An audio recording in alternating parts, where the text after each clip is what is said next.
Müjgan'ın Renkleri kanalıma hoş geldiniz. Bugün de sizlerle anne ve bebek maymun örmek için buluştuk.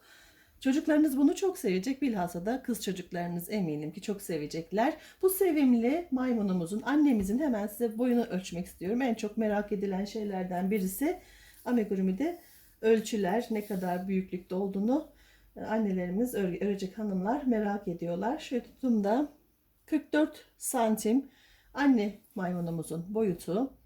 Bebeğimizin de şöyle elinde de göstereyim. Aslında çok küçük. Videoda ve şeylerde, resim, fotoğraflarda daha büyük görünüyor ama bakın şu kadar bir ölçüsü var.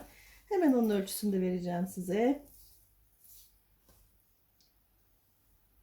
21 santimde bebek maymunumuzun ölçüsü. Bu güzellikleri örmek için hep beraber başlayalım. Evet. Bu güzel maymunumuzu örmek için gereken malzemelerimizi hep beraber şimdi sıralayalım. Gördüğünüz gibi Lanosa Alara koton.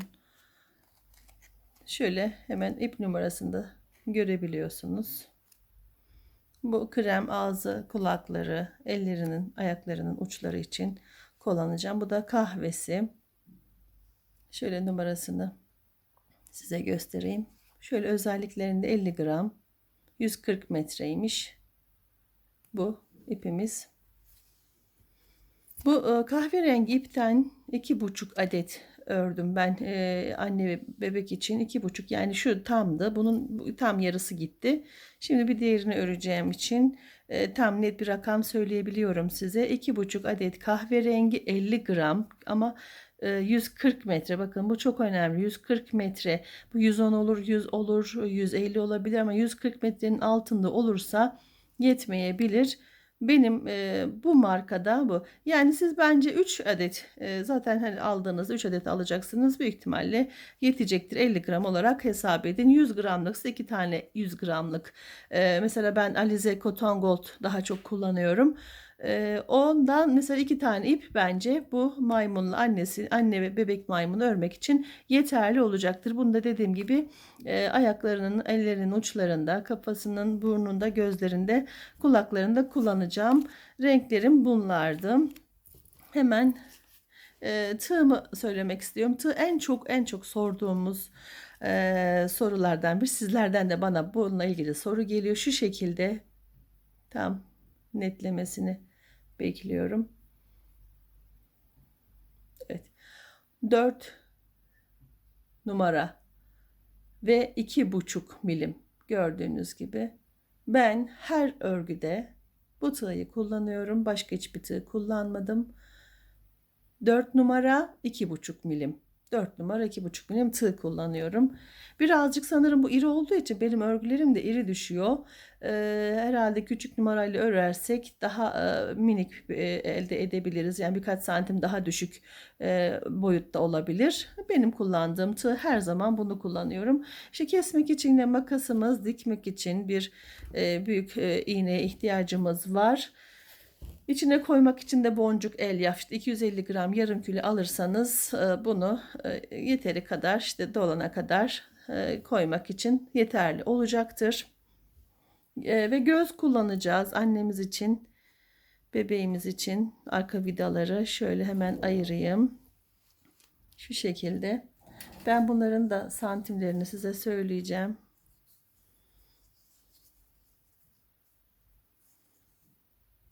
Siz 3 tane ölçtüğümde tam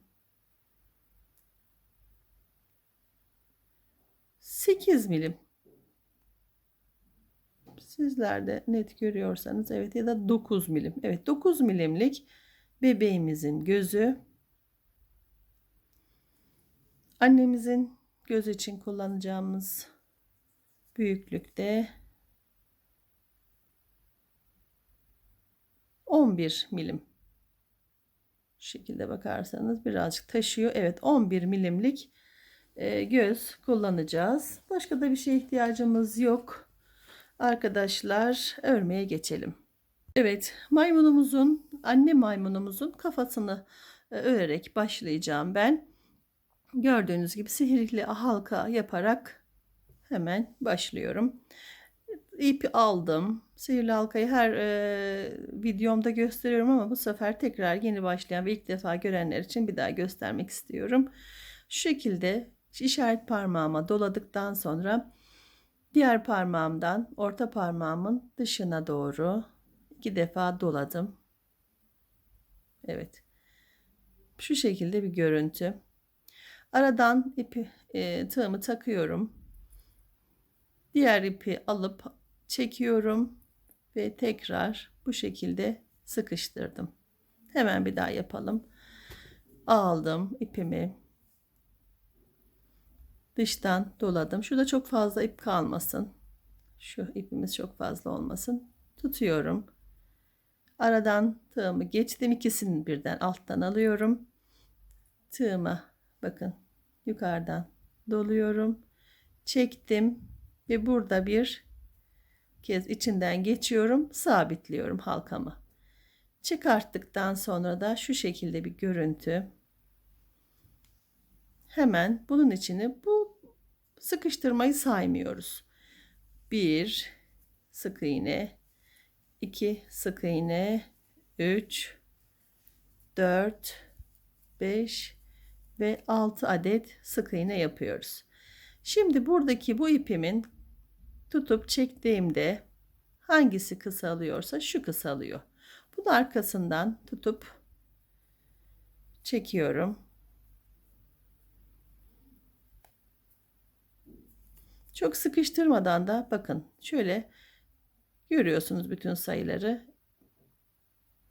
2, 4, 6. Ben şu en baştakinin içine girdim arkadaşlar. Şimdi bu ipimi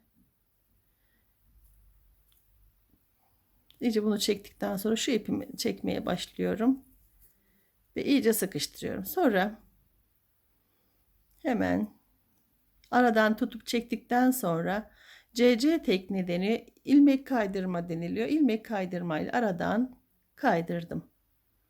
Sık iğne yapmadım. İlmek kaydırdım. Gördüğünüz gibi tekrar ipi tutup biraz daha sıkıştıracağım. Evet, sihirli halkamla 6 sık iğnemi yaptım. Şimdi birinci sırayı tamamladım. İkinci sırama geçiyorum. Hiçbir şey yapmadan direkt battığım değil de bir sonrakine batarak her bir sık iğnemin içine 2 tane sık iğne yaparak 12 sık iğneye ulaşmam gerekiyor. Evet, ilk sık iğnemin üstüne 2 tane battım. Bir diğerine geçiyorum. Tekrar 2 adet sık iğne yapıyorum. Bir diğerine geçiyorum. Yine 2 adet sık iğne yapıyorum. Tekrar diğerine geçtim. 2 adet yaptım. Bir diğerine geçtim. 2 tane daha yaptım. Bir sonraki tekrar 2 tane yaptım ve ikinci sıramı tamamladım. Hemen sayıyorum. 2, 4, 6, 8, 10, 12. 12 adet sık iğneye ulaştım ikinci sıramda. Üçüncü sıramda ben başlangıç ipi olarak farklı bir renk kullanayım. Onu daha rahat görürüz. Şöyle hemen herhangi bir ipi kullanabiliriz. Başlangıç iğne de kullanıyorlar. Küçük iğneler var. Ondan da kullanabilirsiniz. Böyle farklı renkte bunu da döndürüp diğer videolarımda bunu kullanmıştım. Şimdi şöyle siz daha rahat görün diye şöyle. Evet, hemen önündeki delikten başlıyorum. Üçüncü sırama başlıyorum. Bir tane tek sık iğne yapıyorum deliğe.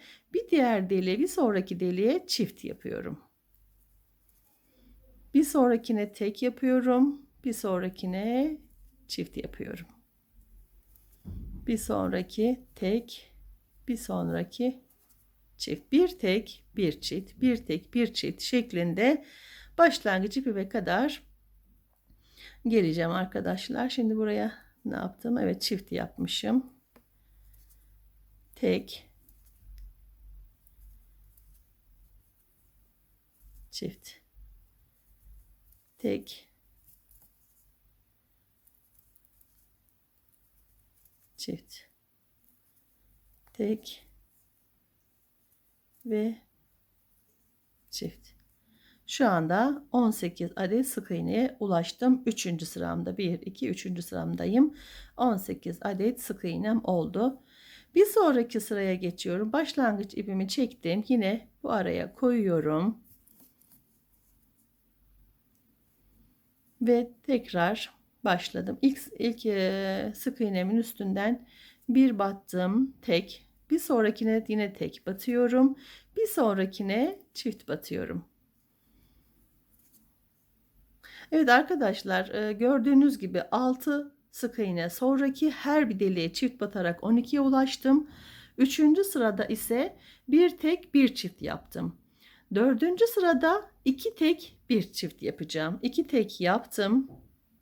Hemen tekrar bir tekimi yaptım. İkinci tekimi yapıyorum ve üçüncü deliğe atlıyorum. Buraya çift yapıyorum. Mantık bu şekilde.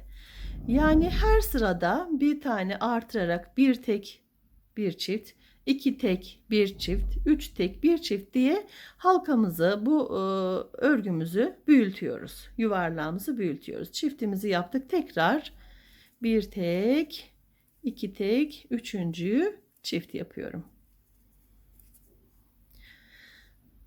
Bu şekilde gördüğünüz gibi 4. sırama 1 2 3 4. sırama başladım. Ben bunu sıranın sonuna kadar, başlangıç ipimin olduğu yere kadar geleceğim arkadaşlar.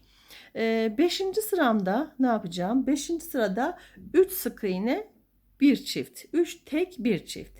6. sıramda 4 sık iğne, bir artırma, yani 4 tek bir çift olarak yapacağım. 6 ne kadar, neye kadar geleceğim hemen size söyleyeceğim. 12. sıraya kadar geleceğim. 12. sırada 10 sık iğne, bir artırma, yani 10 tane tek bir tane çift şeklinde sıramı tamamlayacağım. 12. sıramı tamamlayacağım ve geleceğim arkadaşlar. Mantığını bu şekilde anlatabilirim size. Ben de 12. sıramı örüp geliyorum. 10 tek bir çift olarak 12. sıramı bitirdim. Şu anda şöyle hep beraber sayabiliriz. 1 2 3 4 5 6 7 8 9 10 11 12. 12. sıramızı bitirdik. Başlangıç yerimize geldik. Ne yaptık? 10 tek bir çift. 10 tek bir, gördüğünüz gibi çok güzel bir altıgen oluşturduk. Kafamızı yapmaya devam ediyoruz. Başlangıç ipimiz yine aynı yerine konulacak ve 13-14. sıramızı 72 sık iğne olarak artırma ve eksiltme yapmadan arkadaşlar devam edeceğiz. Hiçbir artırma ve eksiltme yok. Şu anda ben 12. sıramdaydım. 13. sıramı 12. sıramda 72 sık iğne elde etmiştim. Şimdi 13 ve 14 yine 72 olarak hiç artırma eksiltme yapmadan tamamlayıp geleceğim. Evet arkadaşlar, 13. 14. sıralarımızı hiçbir artırma ve eksiltme yapmadan dolanıp sıra başıma geldim. Şöyle de görebilirsiniz, bakın. Artırmam burada, çift batma. Ondan sonra üstüne 2 sıra gitmişim. 12. sıradaydım. 13 ve 14'ü yaptım. 72 olarak bakın artık yavaş yavaş kıvrılmaya da başladı. Evet, şu anda 15. sıramıza geldik. 15. sıramızda 10 sık iğne, bir eksiltme yapacağız. Arkadaşlar hemen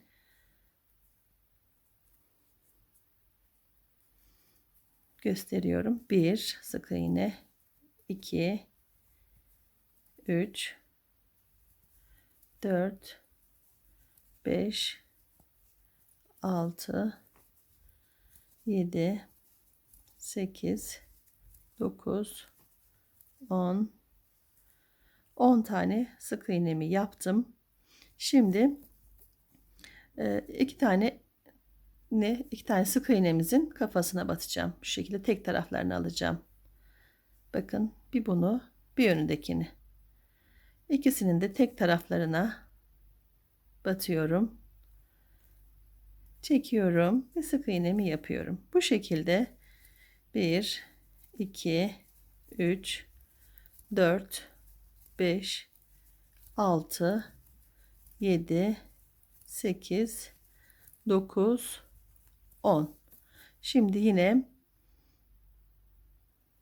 gördüğünüz gibi öndeki sık iğnenin, onun öndeki sık iğnenin tek kanatlarını alıyorum ve sık iğnemi yapıyorum. Şöyle gördüğünüz gibi eksiltmelerimizde şu şekilde, bakın bunlar tek V iken bunlar çift V görünüyor kestiklerimiz. Bu çift V, mesela bu tek V. Yine burada görebiliriz. Bu tek V iken kestiğimiz ilmek çift, kat kat, iki katlı görünüyor. Bu şekilde 15. sıramızı da 10 sıkı iğne bir eksiltme ile 66 sık iğneye düşüreceğiz. 15. sıramızı düşürerek, keserek devam ettikten sonra 16, 17 ve 18. sıralarımızı da 66 ilmek olarak hiçbir şey yapmadan devam edeceğiz. Tekrar ediyorum, bu 15. sıramda 10 sık iğne bir eksiltme olarak devam edip ilmek sayımızı, sık iğne sayımızı 66'ya düşüreceğiz. 16, 17, 18. sıralarımızı da yine artırma ve eksiltme yapmadan 66 sık iğne olarak tamamlayıp döneceğim arkadaşlar. 15. sıramızda 10 sık iğne bir eksiltme ile sık iğne sayımızı 66'ya düşürmüştük. 16, 17 ve 18. şöyle yaklaştırıyorum. Bakın kestiğim yer, söylemiştim ya size, 2 tane V üst üste geliyor demiştim. Bakın burada bu 15. sıramdı benim. Şurada da kestiğim yeri görüyorsunuz. 15. sıra 16, 17, 18. Bu 3 sırayı da 16, 17, 18, 66 olarak hiç eksiltme ve artırma yapmadan yaptım ve sıra başına geldim. Başlangıç ipimi yine yerine koyacağım. Şimdi 19. sıraya başlayacağım. 19. sıramda 9 sık iğne bir eksiltme yapacağım. Hemen bir tane sizinle yapalım. 1, 2, 3, 4, 5, 6, 7, 8, 9. 9 sık iğne yaptım ve bir tane eksiltme yapıyorum. Gördüğünüz gibi ilk sık iğnenin, ikinci sık iğnenin başlarından tek taraflarını alıp sık iğneyi gerçekleştiriyorum. Evet, 19. sırayı da 9 sık iğne bir eksiltme ile 60 sık iğneye düşüreceğim. Sonra 20, 21, 22'yi de 60 sık iğne olarak yapacağım ve döneceğim arkadaşlar. 19. sıramızı 9 sık iğne bir eksiltme ile 60 sık iğneye ulaşmıştık. 20, 21 ve 22. sıralarımızı da 60 sık iğne olarak tamamladık arkadaşlar. Şimdi 23. sırama geldim. Şöyle de gösterebilirim. Bakın burası 19. sırada kestiğim, üst üste gördüğünüz gibi 2 V var. Kestiğim yer 1, 2, 3, 19, 20, 21, 22. Şimdi 23'e geldim. 23'te ise 8 sık iğne, başlangıç ipimi yerleştirdim. 8 sık iğne bir kesme yapacağız.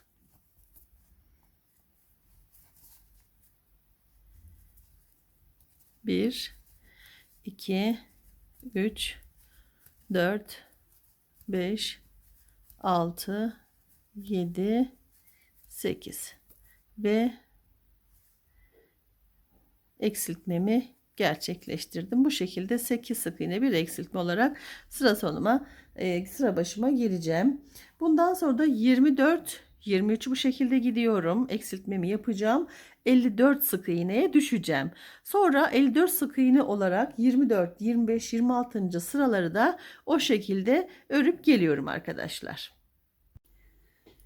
23. sırada 8 sık iğne bir eksiltme ile 54 sık iğneye ulaşmıştık. 24, 25 ve 26'yı da eksiltme ve artırma yapmadan 54 sık iğne olarak tamamladık. 27. sırama geldim. 27. sıramı hemen başlangıç ipimi koyduktan sonra da örmeye başlayacağım. 7 sık iğne bir eksiltme yapacağız. 2, 3, 4, 5, 6, 7 ve gördüğünüz gibi eksiltme yapıyoruz. 2 tane sık iğnenin yanlarını alıyorum ve eksiltmemi yapıyorum. Tekrar 2, 3, 4, 5, 6, 7 ve eksiltmemi yapıyorum. Öndeki sık iğne, bir sonraki sık iğnenin tek kanatlarını alıp sık iğnemi yapıyorum. Bu şekilde 7 sık iğne bir eksiltme ile tamamlayacağım. Evet, 27. sıramızı da bu şekilde tamamlayıp 48 sık iğneye ulaştıktan sonra 28 ve 29'u 48 sık iğne olarak tamamlayacağız. Her seferinde 3 sıra hiçbir şey yapmadan dolanıyorduk. Şimdi 2 sıra 27 7 sık iğne bir eksiltme 48'e ulaştıktan sonra 28 ve 29 hiçbir şey yapmadan 48 sık iğne olarak tamamlayıp geleceğim arkadaşlar. 28. ve 29. sıralarımı da 48 sık iğne olarak tamamladım. 30. sırama geldim. 30. sıramda da 6 sık iğne bir eksiltme yaparak 42 ulaşacağım. 2 3 1 2 3 4 5 6 sık iğneden sonra bir kesme. Evet. 30. sırada 6 sık iğne bir kesme 42 olacak. Bundan sonra 31. sıra 5 sık iğne bir kesme 36 ilmek olacak. 32. sıramda 4 sık iğne bir eksiltme 30 sık iğneye düşecek. 33 ve 34'ü de 30 sık iğne olarak yapacağım ve geleceğim arkadaşlar. 33 ve 34. sıraları da 30 sık iğne olarak tamamladım. Gördüğünüz gibi ağız kısmı bu kadar kaldı. Tam 34 sıra oldu. 30 sık iğne tamamlandı. Şimdi son sık iğnemi de battım. Sonra önündeki ipimi çektim. Öndeki yere batıyorum. Yine CC tekniği ilmek kaydırmayla yapıp bir tane de zincir çekiyorum ve burada ipimi keseceğim. Bunu arka taraftan da hemen uygun bir yerden arkadaşlar tutup içeriye çekelim ipi ve şimdi de gözlerimize başlayacağız. Arkadaşlar gözün birini ben hemen hızlıca ördüm. Son bitirme kısmını size göstermek istiyorum. 36 sık iğneye ulaştım. 1 2 3 4 5 6. sırada hemen son sık iğnemi de yaptıktan sonra biraz önce kafada yaptığım gibi hemen aradan kaydırarak bir zincir çekip burayı bitiriyorum. Söylediğim gibi bunu arkadan çok vakit alıyor diye uğraşmak istemedim ben ama şöyle arkadan bir yerden ipi tığım çok kalın benim. Başka bir şey tutup çekiyorum. Arkadan böyle şu şekilde çektirirseniz başlangıç yerimiz, bitiş yerimiz belli olmasın. Şu şekilde. Hemen diğerine başlayacağız. Yine bir bunu hazır ettikten sonra bu şekilde gözümüzün bir tanesi hazır. Bir diğerinde hemen hızlıca başlayalım arkadaşlar. Yine sihirli halka tekniğiyle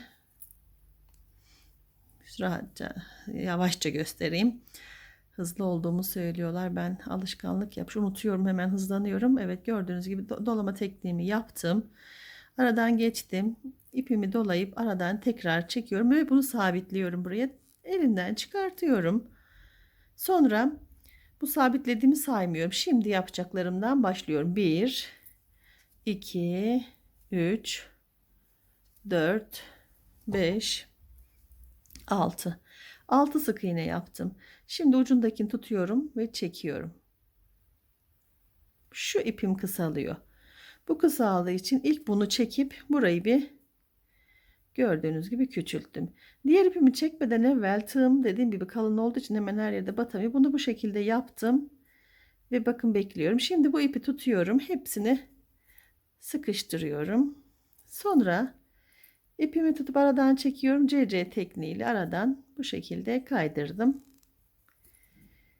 Hemen bir öndeki sık iğnemizin içine batarak, biliyorsunuz kafa başlangıcında görmüştük. Aynı sistemle büyütmeye devam edeceğiz.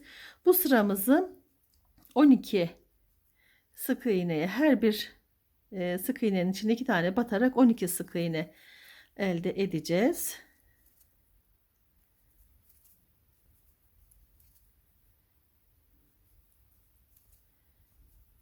Evet, oldu. Sonuncu sık iğnemizin içine de batıyoruz. 11 ve 12. İkinci sıramız 12 sık iğne oldu. Üçüncü sıramıza geçeceğiz. Üçüncü sıramızda arkadaşlar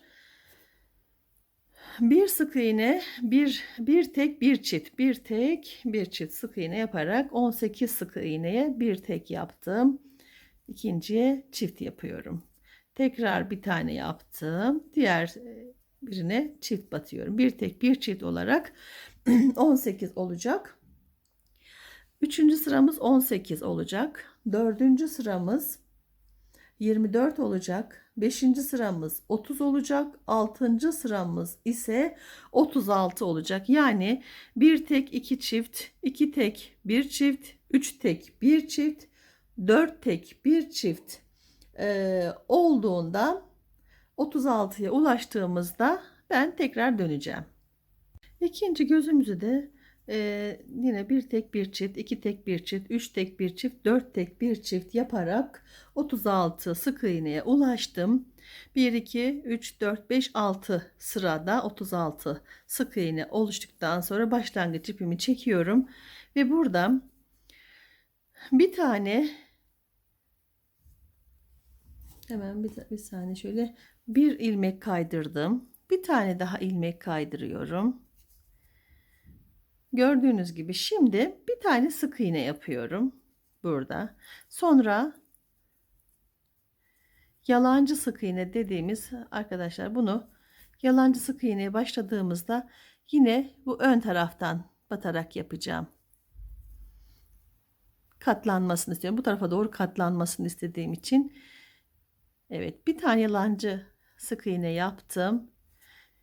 Tekli trabzanda deniyor. Yalancı sık iğne deniyor. Kafasını dolayıp sık iğne değil de tek seferde kafasını doluyorum. Sık iğne gibi yine tek seferde çekiyorum ama bunun boyu biraz daha uzun oluyor. 3 tane yaptım. 22 adet bundan arkadaşlar, bu yalancı sık iğneden önden batarak, gördüğünüz gibi ön kısmından batarak tamamlayıp geliyorum. 22 tane bu tekli trabzan, yalancı trabzana yapacağım dedim ama gördüğünüz gibi örmüştüm, tekrar söktüm. 20 adet yalancı trabzan, tekli trabzan, yalancı sık iğne yaptım.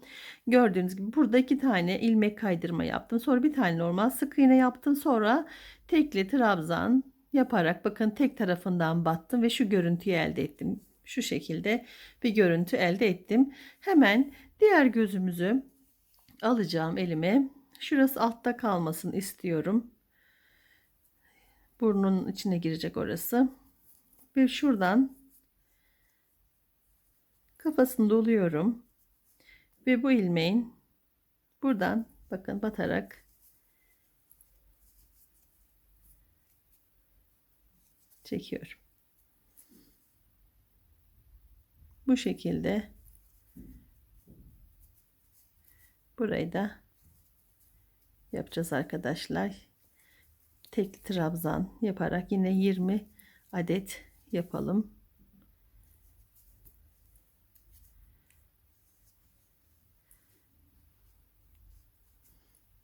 Evet, şurada da sonradan dikerken ben burayı birbirine hemen iple ilgileyeceğim. Bu şekilde bir görüntü, bakın, elde ediyorum. İkisine birden battım. Tekine, ay, kadrajdan çıkmışım, kusura bakmayın. Evet, tek tarafına batarak 20'ye tamamlayacağım burayı. 20 adet tekli trabzanımı yaptım. Şimdi başını dolamadan normal bir sık iğne batacağım. Gördüğünüz gibi ikisine birden battım. Sonra ilmek kaydırma yapıyorum, 2 tane. Ve arkadaşlar, bir zincir çekip ipimi kesiyorum. Görüntümüz bu olacak. Bu şekilde. Hemen ben gözlerimizi alıp bunu kafamıza yerleştirmek istiyorum. Gözlerimizi tam takacağımız yeri ayarlayacağız şimdi.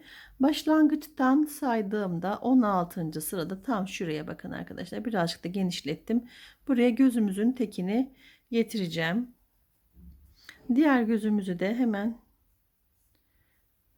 bunun bir tanesini takalım yerine.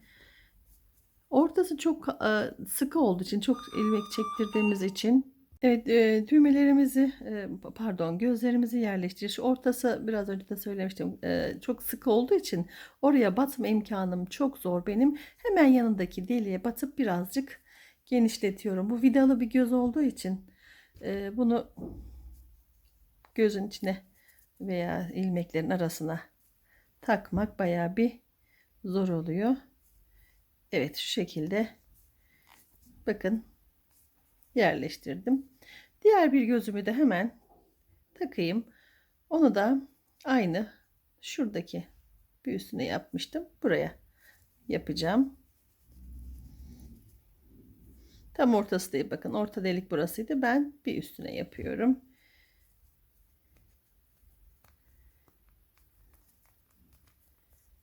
Gözlerimizi bu şekilde taktık.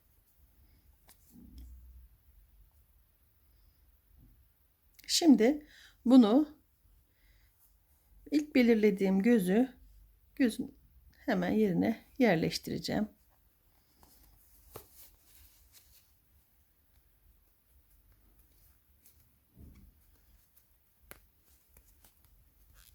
Vidasını da takalım.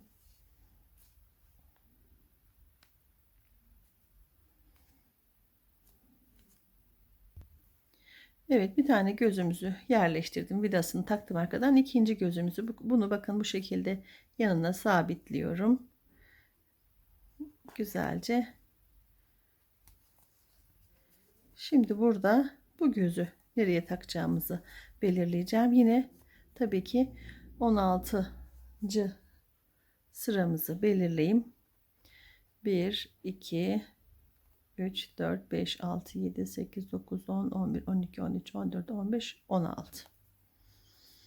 Kaybettim tabii. 1, 2, 3, 4, 5, 6, 8, 9, 10, 11, 12, 13, 14, 15, 16. Evet, buraya bakalım. Evet, tam şuradaki deliğe uygun olacak arkadaşlar, şuraya. Bunu hemen tığımla genişletmek istiyorum burayı. Evet. Tığımızı bu genişlettiğim yerde, pardon, tığ diyorum, gözümüzü buradan batırdım. Arkasından da bu şekilde iyice çektirdim ve vidamızı da yerleştiriyorum.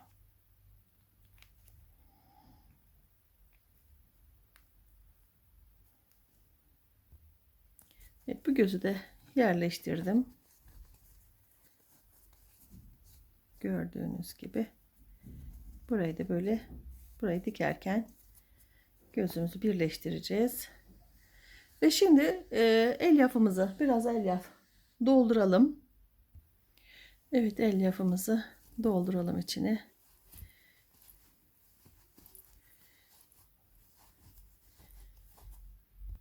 Evet, elyaflarını doldurdum. Biraz kafasını sıkı dolduruyorum. Ama gövdeyi bu kadar çok sıkı sıkı doldurmayacağım arkadaşlar. Gördüğünüz gibi şuradaki iplerimi de bakın sıkıştırdım, alttan çektim. Bu şekilde onları da yok ettim. Dikerken burayı da böyle birleştireceğim birbirine. Böyle bağlayacağız. Şu şekilde bir görüntü elde edeceğiz. Evet, şimdi burnuna hemen başlayalım. Evet arkadaşlar, ben burnunu başladım. Sihirli halka yaptım. İlk sırada 6 sık iğne. İkinci sırada her bir deliğe 2 tane batarak 12 sık iğneye çıktım. Üçüncü sıramda ise bir tek bir çift sık iğne yaparak 18 sık iğneye ulaştım. Aynı kafamızda nasıl yaptıysak oradaki videoya bakarak da tamamlayabilirsiniz. Bundan sonrasını da anlatmak istiyorum. Çünkü videolar çok uzun oluyor. O zaman da insanlar çok sıkılıyorlar devamını seyretmek için. Hemen üçüncü sıramız bitti. Dördüncü sıraya geçiyorum. Dördüncü sırada 2 tek bir çift yapacağız. 18'de bir tek bir çift yapmıştık. Üçüncü sırada 18 olmuştu. Dördüncü sırada 2 tek bir çift. Beşinci sırada 3 tek bir çift yapacağız. 30 olacak. Altıncı sırada 4 tek bir çift yapacağız. 36 olacak. Yedinci sırada da 5 sık iğne bir artırmayla 42'ye ulaşacağız. 42 ulaştıktan sonra arkadaşlar 8, 9, 10, 11, 12, 13, 14, 15. sıralarımızı artırma ve eksiltme yapmadan 42'ye sık iğne ile devam edeceğiz. Toplamda söylediğim gibi 15 sıra olacak. Toplamda 15 sıra olacak. Bunun 8'den itibaren 8, 9, 10, 11, 12, 13, 14, 15. sıralarda 42 sayı olarak devam edecek. Burnumuzu bitirdim ben. Gördüğünüz gibi 7 sıra boyunca artışımız devam etti 7. sıraya kadar. 42 ilmeğe ulaştıktan sonra 42 sık iğneye ulaştıktan sonra 2, 4, 6, 8 sırada 42 ilmek olarak artırma ve eksiltme yapmadan burnumuzu tamamladık. Hemen ben kapattım. Bu şekilde burnumuzu da bitirmiş olduk. Evet, kulak yapımına geçiyorum arkadaşlar. Yine hemen sihirli halka ile başlayacağım. Elimi doladım. Gördüğünüz gibi. Battım. Sabitledim. Elimden çıkartıyorum. Halkamızın içine 6 adet sık iğne ile dolduruyorum. 2, 3, 4, 5 ve 6. Gördüğünüz gibi 1, 2, 3, 4, 5, 6. İlk sıkıştırdığım şeyi saymıyorum. Evet, ipi tutup çektiğimde hangi ip kısalıyorsa onu hemen tutup çekiyorum. Sonra tığımı en baştaki sık iğnemin tepesine batıyorum. Sonra bu ip tutup sıkıştırıyorum.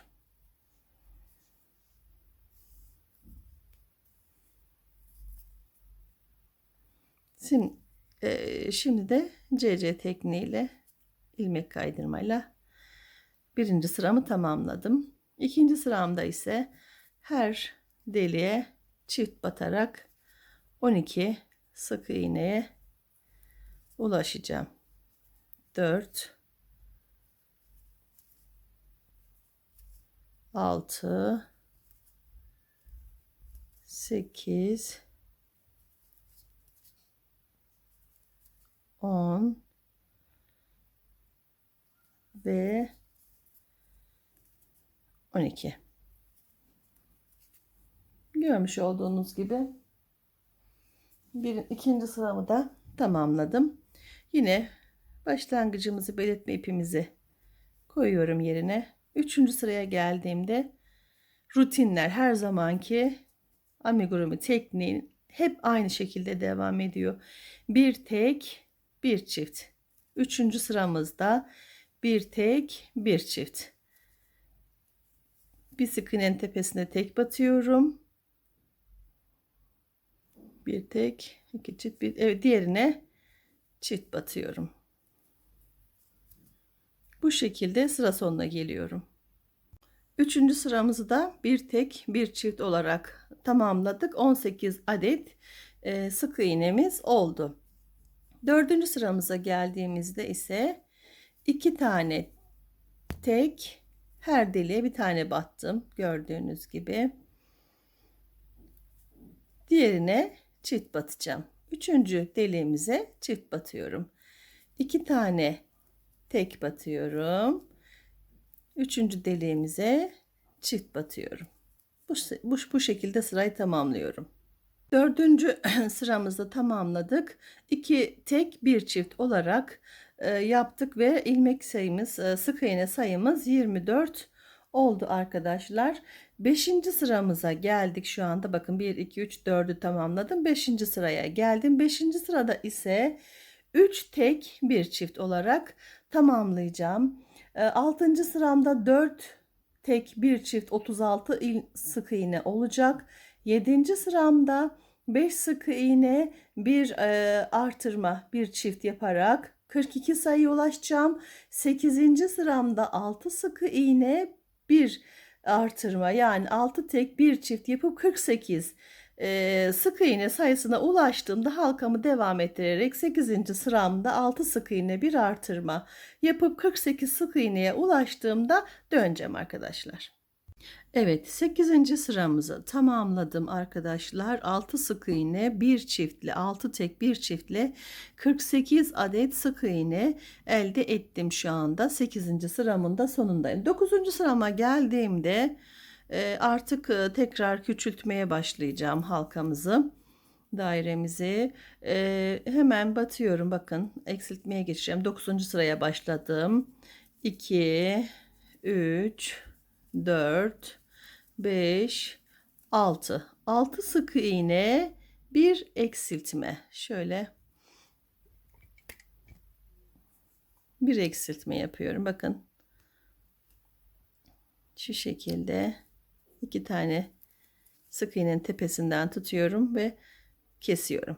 Tekrar yapalım. 1 2 3 4 5 6. Hemen bir sık iğnenin tek kanadını aldım, bir diğerinin tek kanadını aldım, kestim ve sık iğnemi yaptım. Bu şekilde sıra sonuna geleceğim. 9. sıramın sonuna geldim. 6 tek bir kesme ile 48 olan sık iğne sayımı 42'ye düşürdüm tekrar. 10. sıramda ise arkadaşlar hemen başlangıç ipimi yerleştiriyorum. 10. sırada 5 sık iğne 2 yaptım. 3 4 5 5 sık iğne yaptıktan sonra yine kesme işlemi gerçekleştiriyorum. Yaptım. Bu şekilde 10. sıramı da 5 sık iğne bir eksiltme ile 36 yapacağım. 11. sıramda 4 sık iğne bir eksiltme ile 30'a düşeceğim. 12. sıramda 3 sık iğne bir eksiltme ile 24. 13. sıramda 2 sık iğne bir eksiltme ile 18 olacağım. 14. sıramı da 18 olarak tekrar bir sıra dolanacağım ve bitireceğim ve döneceğim arkadaşlar. Evet, 13. sıramı 2 sık iğne bir eksiltme ile tamamladım. 18 sık iğneye düştüm. 14. sıramı da hiçbir şey yapmadan bir sıra 18 sık iğne olarak hemen tamamlayacağım arkadaşlar. Kulağımızın da son sırasını yapıyoruz.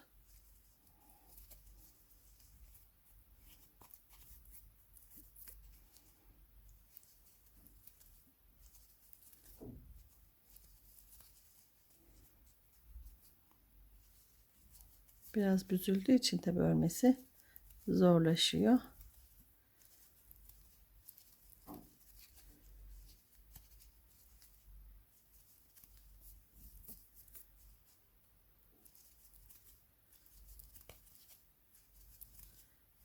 Ve 18 yaptık.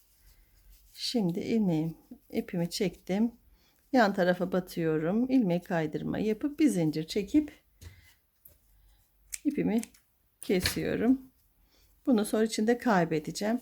Kulağımızın şekli, bakın şöyle biraz çekiştiriyorum.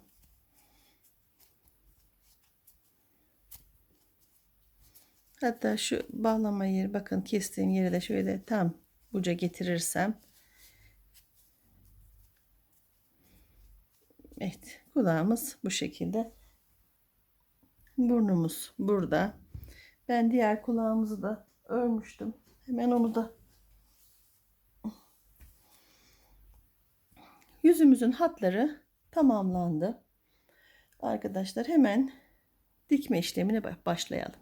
Evet arkadaşlar, bahsettiğim gibi önce gözümüzü birleştirelim, etrafını dikelim. Aradan giriyorum. Kamerada şöyle birazcık doğru yaklaştıracağım. Evet. Hemen şu aradan çıkacağım. Burada şurayı birleştirmek istiyorum. Şu tek kanatlarından yapayım.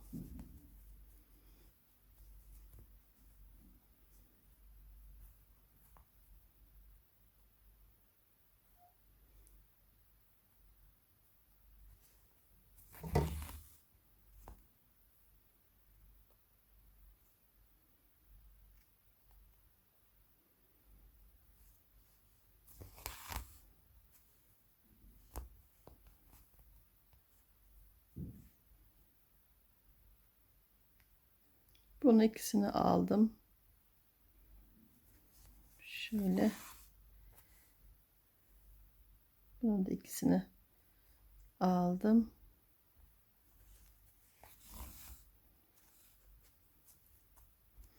Zaten gördüğünüz gibi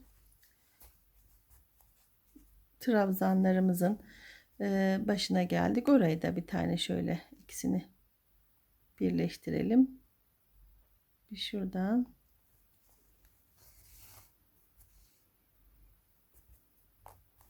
Şimdi batıyorum. Artık kafaya tamamen birleştirmek istiyorum ve bu birleştirme işlemimi son ördüğüm yerin tam altından arkadaşlar, şu şekilde, burası kıvrık kalacak dışarıda. Ben bunun tam altından, şu yuvalardan girerek dikeceğim. Burayı bir tane daha sıkıştırdıktan sonra bakın yarım hatlarım tam oluştu. Şimdi başladım.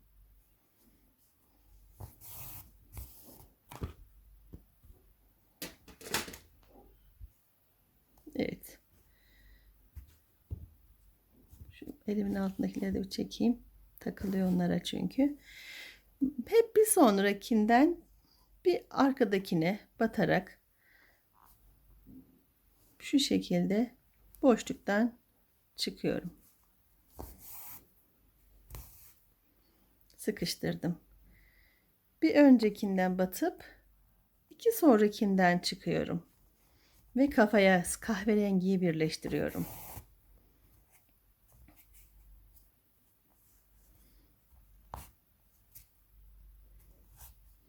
Bu dikim işlemi. Evet, ipi de uzun tutarsam böyle tabii ki.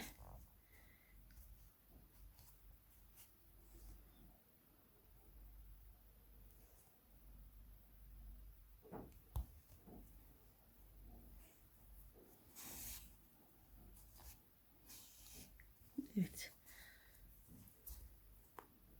Bir öncekinden iki sonrasından çıkarak işlemi devam ettiriyorum.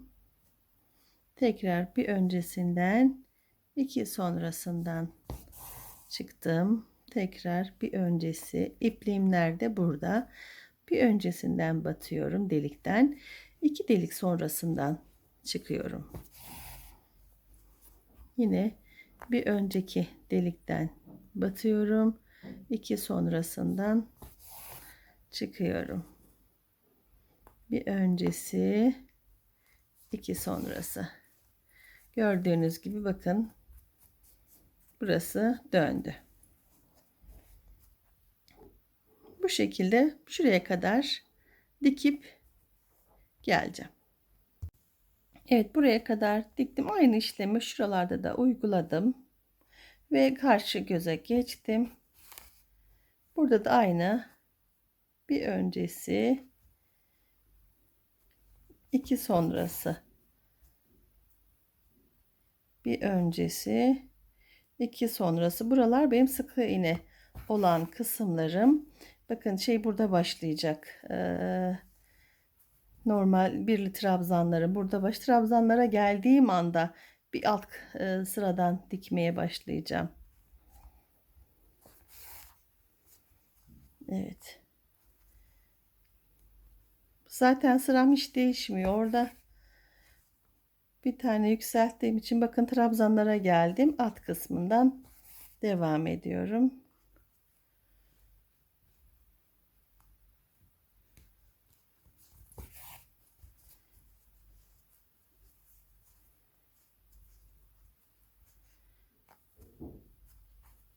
Bir öncesi ve iki sonrası.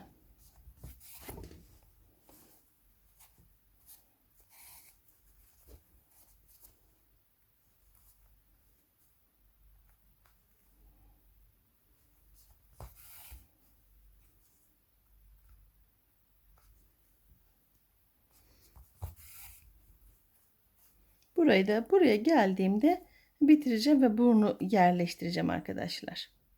Omuzun içine birazcık elyaf koydum. Yani böyle çok dolu dolu değil kesinlikle. Birazcık elyafımı koyduktan sonra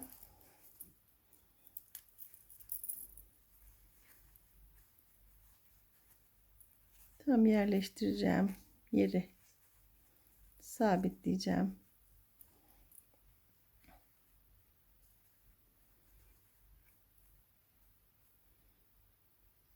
Tam gözlerin altından hemen bir tane sık iğne görünecek şekilde arkadaşlar ortadan tutuyorum. Ben bunu buradan sabitliyorum. Buraları da küçük iğnelerle şöyle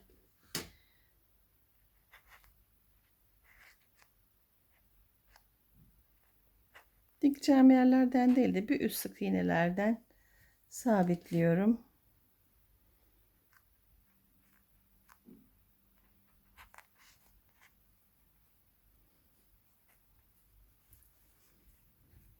Her tarafı yuvarlak olacak şekilde hemen iki tane de alttan tutturmak istiyorum. Şöyle bir tane bu yandan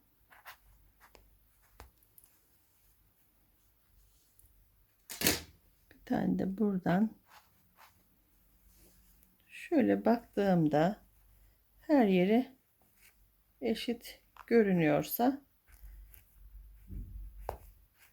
evet dikme işlemine başlayabilirim. Ben burada hemen bir de kulaklarını da sabitlemek istiyorum. Sonra dikip döneceğim hemen. Kulaklarımız burada. Şöyle arkadaşlar bakın göz hizasından tuttuğumda göz nereye gelip şu sıraya sayıp hemen size söylemek istiyorum burayı. Kaç tane değmişiz? 1, 2, 3, 4, 5, 6, 7, 8, 9, 10, 11, 12, 13, 14, 15, 16 tam gözü batırdım 16. delikten. Evet 16. delikten şöyle 1, 2, 3, 4, 5, 6. deliğe dikmek istiyorum. Hatta 16 değil 17'den dikelim. Şurası 2, 4 şöyle yaptığımda tam burayı açtığımda 1, 2, 3, 4. deliğe 17. delik yukarıdan aşağı 17. kenardan da 5. delik 1, 2, 3, 4, 5. deliğe üst tarafını yerleştireceğim.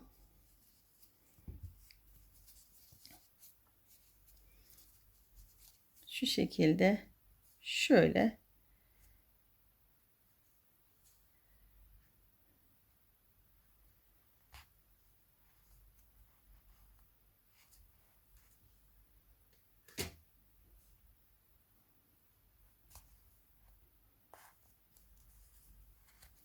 arka taraftan da hemen iki tane arkadaşlar tutturmam lazım ki kaymasın. Evet bakıyorum. Evet kulağımızda çok uygun yerine şu şekilde olacak duruşu zaten. Buraya dikip diğerini de aynı şekilde yerleştirip dikip döneceğim arkadaşlar. Burnu diktim ben arkadaşlar. Tam burada üst tarafta birazcık boşluk bıraktım. Az bir elyaf koymuştum. Şimdi bunu iyice sıkılaştırmak için elyafımı biraz daha dolduracağım ve bu sabitlediğim büyük iğneyi de buradan çıkartacağım. Hemen biraz daha elyaf doldurmak için şu boşluğu kullanalım. Sıkı sıkı bir burun. Bu çok gevşek gördüğünüz gibi. Bunu biraz daha sıkı sıkı yapacağım.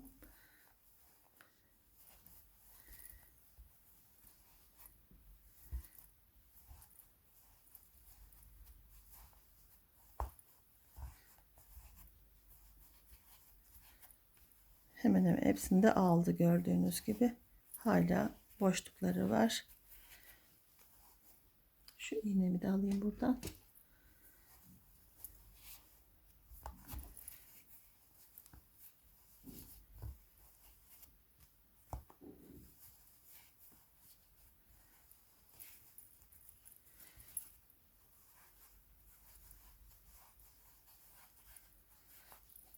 Boncuk olunca böyle çok fazla dağılıyor. Normal elyaflar çok hızlı doluyor ama onlar da sonradan kalıp kalıp olup şeklini bozuyor. Boncuk elyaf her zaman en ideali. Evet, bayağı sık bir şekilde burnumuzu doldurduk. Şimdi de kalan kısmımızı aynı burada gösterdiğim gibi iki önden bir arkadan şeklinde dikeceğim ve kulağa geçeceğim arkadaşlar. Dediğim gibi bitirip dönüyorum.